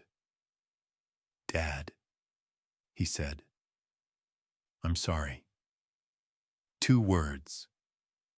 Flat and insufficient for everything they needed to cover, but present which they had not been before. "I know," I said. He got in the car and drove away. I stood in the yard until the sound of the engine disappeared down the street. Then I went inside and washed my hands and went back to measuring the wall. After Callum left, I went back to the room. He had taken the boxes from the porch, but the room itself still held the particular atmosphere of a space that had belonged to someone else for a long time. A faint pressure in the air, the way a handprint stays warm on a surface after the hand has lifted. I opened the window to let the afternoon in and began going through the remaining traces methodically, the way I had always cleared a job site at the end of a project. Check every corner. Leave nothing behind that doesn't belong. In the bottom drawer of the small dresser against the wall beneath a folded spare blanket, I found a tablet. Older model, the kind that had been current 4 or 5 years ago. The screen was dark, but when I pressed the power button, it woke immediately, no password prompt, the way devices behave when they haven't been used in long enough that the security timeout has lapsed into trust. I intended to turn it off and set it aside to return to Callum, but the screen that appeared was not the home screen. It was a messaging application open to a conversation thread, and the name at the top of the thread was Betrayal. I stood at the dresser and read. The thread went back 14 months. I did not read all of it. I read enough. Brielle's messages had a particular rhythm, warm in tone, specific in demand. She did not ask aggressively. She asked the way a person asks when they have learned that the particular arrangement of words matters more than the words themselves. From 13 months ago, your dad has the savings, Cal. He's not spending it on anything. It's just sitting there. Sterling needs the deposit on the venue by Friday, or we lose it. Can you just ask? From 11 months ago, I know you feel weird about it, but think about it from my side. My dad has never had anyone take care of him. This is something I can give him. We can give him. Please. From 8 months ago, did you talk to him yet? The car payment is due Monday. If we miss it, that's a mark on your credit. Just call him tonight. From 5 months ago, the one that pressed hardest against my sternum, Everett, has more than enough. He lives alone, he doesn't travel, he doesn't spend. What is he saving it for, Cal? We are his family. This is what family does. And then sent at 2:17 in the afternoon, on the day Harold had texted Callum that I was in the hospital. Did you ask him yet? Sterling needs the answer about Paris tonight. The reservation holds until 5. Callum's response sent at 2:49. Haven't called yet. I'll do it tomorrow. He had not called. Tomorrow had not come for that particular call. Instead, he had boarded a plane. I put the tablet on top of the dresser, pressed the power button until the screen went dark, stood with my hand resting on the surface, and looked out the open window at the backyard where the evening light was doing what evening light does in late summer, softening everything it touched, making the garden look more generous than it was. What is he saving it for?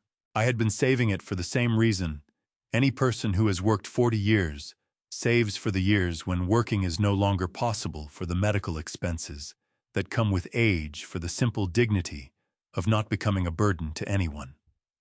For the future. For whatever the future required. Brielle had looked at that future and seen a resource. There was a cruelty in it that was different from Callum's cruelty. Callum had rationalized. He had told himself stories that allowed him to take what he took. Brielle had not needed stories. She had simply seen clearly what she wanted and moved toward it efficiently, and she had used the person closest to her to close the distance. I picked up the tablet, walked to the kitchen, set it on the counter where Callum would see it the next time he came, if there was a next time. Then I went back to the empty room, sat on the floor, and opened my notebook to a fresh page. I did not write anything for a long time. Then I wrote, "Some people see love as a resource to be managed. You cannot negotiate with that. You can only decide what you will no longer provide." I closed the notebook. The room was quiet around me. Outside, the first insects of the evening had started the low, steady sound that meant the day had finished its work and was letting go. I let it go too. 3 weeks after Callum drove away with his boxes, Harold mentioned the car. We were sitting on my back porch on a Saturday morning, the way we had started doing most Saturdays since I came home from the hospital. Harold with his coffee, me with mine, the garden between us and the neighborhood, waking up at its own pace beyond the fence. Harold was not a man who delivered news dramatically. He had a postal worker's relationship with information. It arrived when it arrived, was handed over without ceremony, and what you did with it was your own business. "Saw your boy at the gas station on Thursday," he said. He was driving an older Civic, dark blue. "Seen better days." I looked at the garden. The tomatoes needed staking. I had let it go 2 days longer than I should have. "That's so," I said. He didn't see me. Harold turned his mug in his hands. "Looked tired." I nodded. I did not ask for more, and Harold did not offer more, which was the correct way to handle it. What I knew from a brief phone call Callum had made 4 days earlier was enough. He had called on a Tuesday evening, and the conversation had lasted 6 minutes. He had not asked for money. He had not explained himself further or revisited the argument in my kitchen. He had said in the flat, careful voice of a man who had spent several days rearranging a situation he could not fully control that he had sold the car. That he and Brielle were working through some things. That the company was fine payroll, was current contracts were moving. That he wanted me to know the company was fine. I had said, "I'm glad." He had said, "How's your chest?" It was the first time he had asked. I had told him the truth. The follow-up with Dr. Mercer had gone well. The stent was functioning as intended. The medication was managing what it needed to manage. 6 more weeks of restricted activity, and then a graduated return to normal. Patterson had used the phrase "good trajectory," which I had written in the notebook, because it seemed like the kind of phrase worth keeping. Callum had listened without interrupting, which was also new. Before he hung up, he said, "Dad, the tablet. I found it on the counter." I waited. "I know you read it," he said. "The screen was open," I said. A long pause. "Yeah." His voice dropped into something I hadn't heard from him in a long time. Something undefended, the sound of a man standing in a room with no furniture left to put between himself and what he was looking at. "I know." That was all. We hung up. Sitting on the porch with Harold now, I thought about that pause. About the word "yeah" and everything it had been asked to carry. Harold drained his coffee. "You want more?" He tilted his mug toward me. "I'm good," I said. We sat a while longer. A red-tailed hawk appeared above the tree line at the back of the yard, riding something thermal I couldn't see, making wide, lazy circles against the blue of the morning. I watched it until it drifted out of sight. "He'll figure it out," Harold said, not about the hawk. "Maybe," I said. "You think he won't?"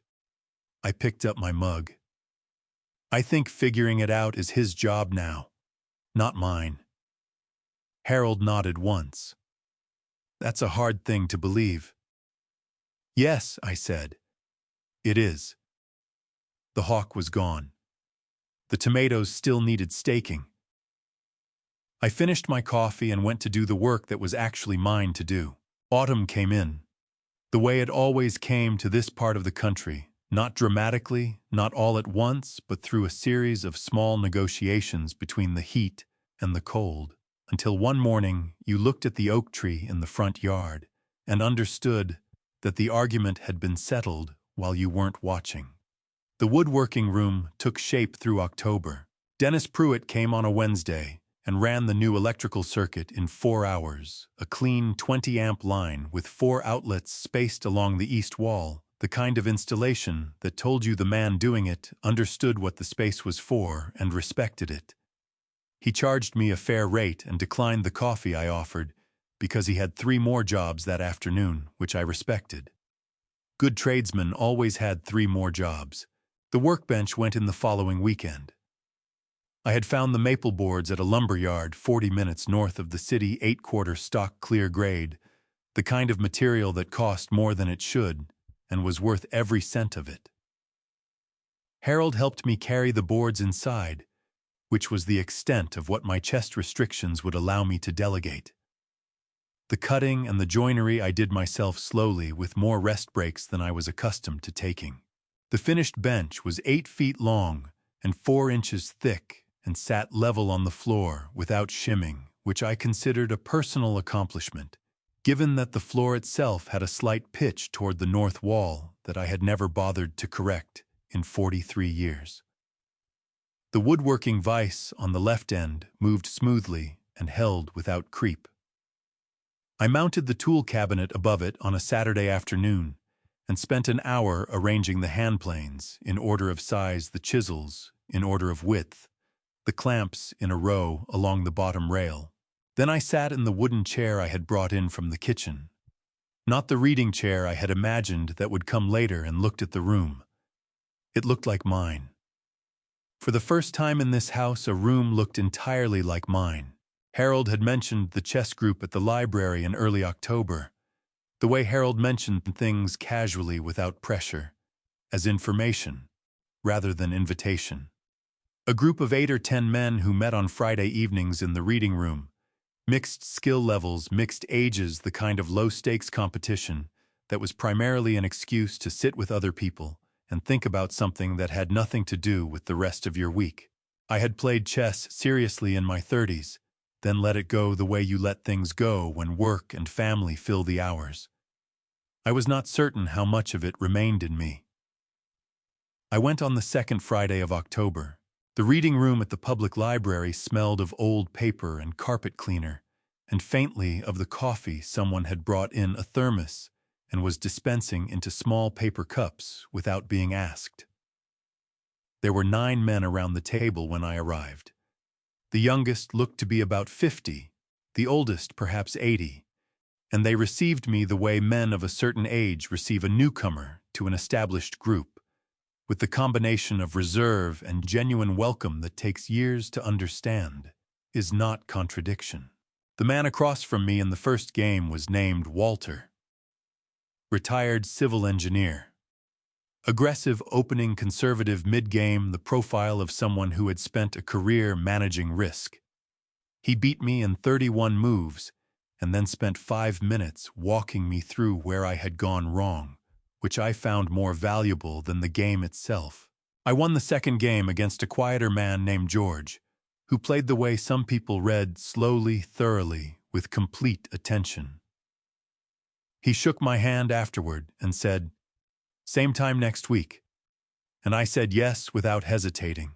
Driving home that Friday evening, I noticed that for 2.5 hours I had not thought about the bank statements on my kitchen table, or the echo in the room at the end of the hallway, or the sound of Callum's car engine disappearing down the street. I had thought about the board in front of me and the man across from me, and the particular pleasure of a problem that was entirely solvable if you looked at it carefully enough. It had been a long time since I had encountered that particular pleasure. The following Saturday, Callum sent a text message. Short, careful, the way his messages had been since the kitchen confrontation. No urgency, no demands, no emergency requiring immediate response. Dad, I know I don't deserve it, but could I call you sometime? I read it at the workbench where I was fitting the drawer slides for the tool cabinet. Wood shavings on the floor, Morning light through the north window. The even indirect light I had known would be right for this room. I set the phone on the bench, picked up the drawer slide, tested the fit. Then I picked the phone back up and typed, "Yes, call Sunday evening." I put the phone in my pocket and went back to the drawer slide, which needed another 1/16 of an inch taken off the left edge before it would move the way I wanted it to move. Some things required patience. Some things required the right tool and the willingness to take your time. I was learning at 69 to tell the difference. The Sunday call lasted 40 minutes. Callum had called at 7 in the evening as agreed, and for the first 20 minutes we talked about nothing in particular. The weather turning a contractor he had worked with, who had retired a problem with the gutters on his house that he had fixed himself for the first time, instead of calling someone. He described the gutter repair with a particular kind of careful detail, the way a person describes a small accomplishment they are not certain they are allowed to be proud of.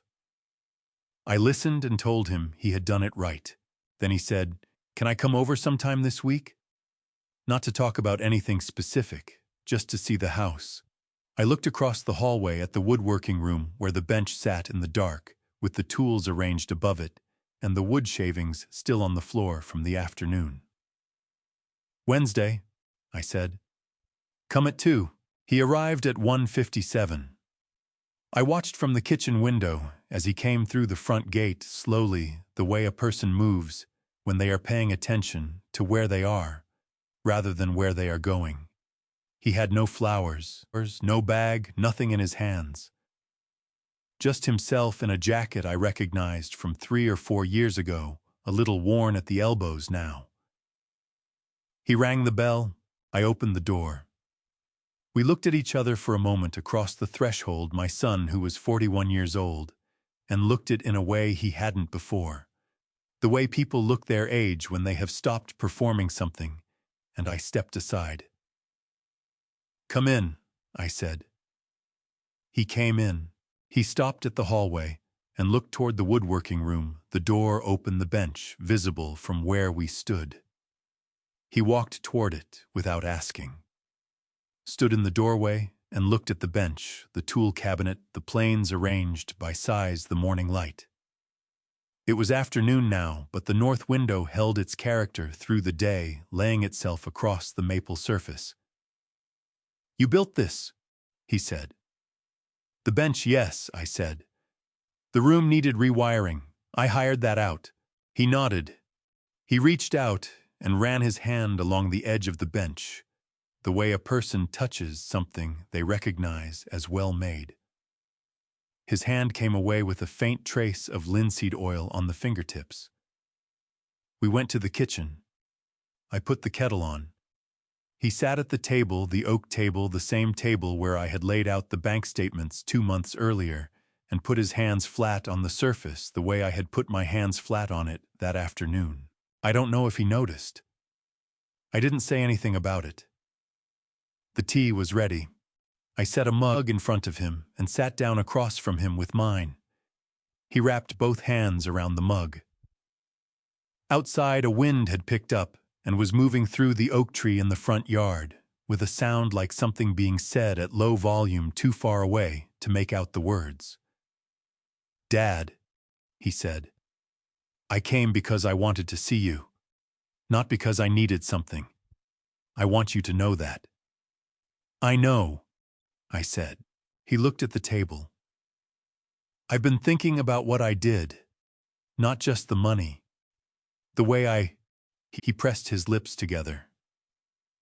"You were in the hospital for 3 days, and I was in Paris, and I told myself it was okay because you hadn't called me. But I knew. Harold had texted me. I knew, and I stayed anyway." His voice cracked on the last word, not cleanly, but with the rough, reluctant quality of something that had been held together longer than it could hold. "I know," I said again. "I don't know how to fix it." His jaw worked hard. His eyes were wet, and he did not try to hide it, which was new. "I don't know if it's fixable, but I needed you to know that I know what I did.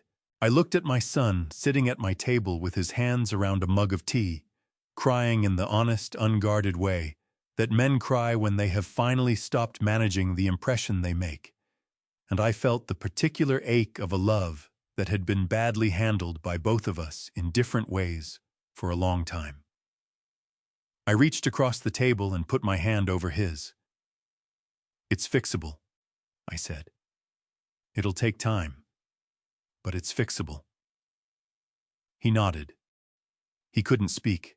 We sat like that for a while, the tea going warm between our hands, the oak tree moving in the wind outside the woodworking room at the end of the hallway holding the quiet that good rooms hold when the work inside them is going well. By November, Callum was coming by on Sundays. Not every Sunday. Not with any formal arrangement or stated commitment. We had not made any promises to each other beyond the one I had made in the kitchen, that it was fixable and that it would take time.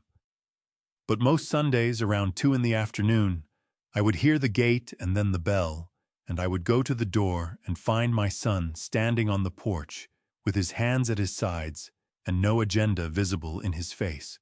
The first thing he asked every time was how my chest felt. I told him the truth every time. Some weeks better, some weeks. The same one week in late October when the weather changed quickly, and my body registered its objection worse, I had said, and he had stayed an extra hour that afternoon without making a point of it. The woodworking room had become the place we spent most of our time together. Not because we had decided it would be, but because that was where I was when he arrived, and he had learned over these Sundays to come find me there, rather than wait in the kitchen. He would pull the spare stool from the corner I had built it from leftover maple in a single afternoon, a simple 4-legged stool that was more about using the material than any great ambition, and sit at the end of the bench while I worked. We talked the way men talk when their hands or eyes are occupied with something else. About the business which was stable, about the neighborhood, about a book he had started reading the first time in years he had mentioned reading anything. About Margaret once, briefly he had found a photograph while going through some things at home, the two of them, at a 4th of July cookout, when he was perhaps 9 years old, her hand on his shoulder, both of them squinting into the sun. He held his phone out and showed me the photograph without saying anything. I looked at it for a long moment. Then I said, "She always squinted in photographs, refused to wear sunglasses." He laughed a real laugh, unguarded, the laugh I remembered from when he was young enough to find everything funny. In the first week of December, I finished the dining table. I had started it in October from the maple offcuts and 2 additional boards. I had gone back to the lumber yard to source a table for 4 simple lines, mortise and tenon joints at the base, a surface that I had hand-planed until it was flat enough to rest a marble on without it rolling. It had taken 6 weeks and more patience than I had known I still possessed. Callum helped me carry it from the woodworking room to the dining area. We set it down where the old table had been and stepped back.